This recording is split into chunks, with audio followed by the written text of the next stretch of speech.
আব্বা 500 টাকা হারা গেছে।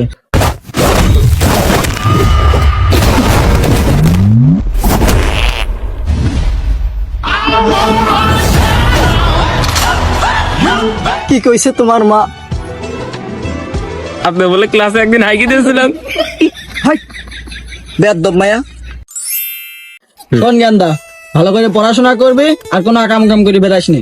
আরে এই যে টিপটা দিলাম, এটা হচ্ছে বদনজর থেকে বাঁচার টিপ। এই টিপটা তুমি খবরদার মুছিস নি। আইসা আব্বা, এখন কি করতে হবে তাই বলো, আমি এখন খেলতে যাব। এই নে গান্দা 500 টাকা, বাজারে যাবে, আদা রসুন পেঁয়াজ আর পোল্ট্রির মাংস আনবি, আর দেখে শুনে আনবি, কোনো কিছুর জন্য না হারাই। আইসা আব্বা, গেলাম আমি বাজারে গেলাম। আব্বা হারা গেছে। শালা সালে কলাম যে কিছু হারাবে না, কি হারালি? আব্বা 500 টাকা হারা গেছে।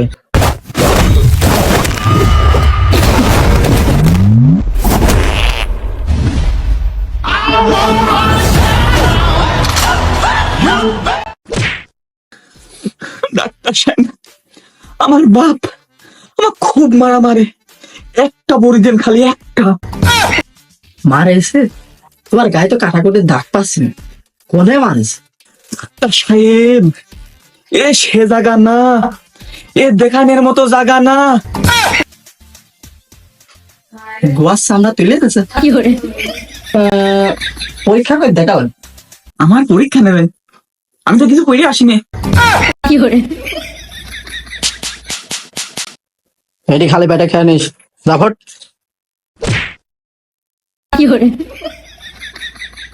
ভাই কি করিস?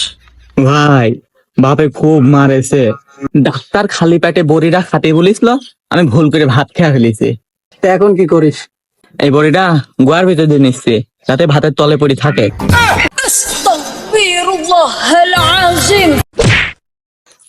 কাজ সেরে যাচ্ছে। ও মা, একটু শোনো। আচ্ছা আচ্ছা বলো।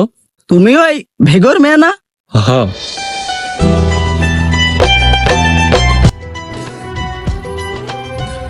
একটা কথা জানো কি, তোমার মা আর আমি একই ক্লাসে পড়তাম, খুব ভালো বন্ধু ছিলাম আমরা। ও, তোমার মা আমার কথা কিছু কইছে?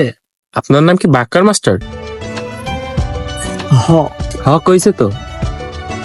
কি কইছে তোমার মা? আপনি বলে ক্লাসে একদিন হাইকি দিয়েছিলেন। হাই বেয়াদব মায়া। বালের পরীক্ষা কোন দুঃখের বাইরে বানাইছিল, তার সামনে বালে তার সেটার হার পুবা দিতাম আমি।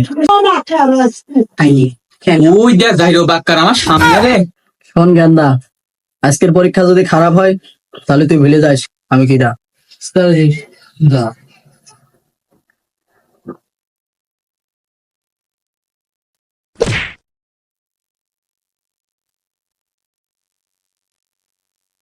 কিরে গান্দা, পরীক্ষা কেমন হলো? কে আপনি? আপনাকে তো আমি চিনি না। আর যাবো না বেগুন তুলিতে। তোর সেটা না খুবই আমি দম নেওয়া না। দাঁড়া করছি, দাঁড়া দাঁড়া।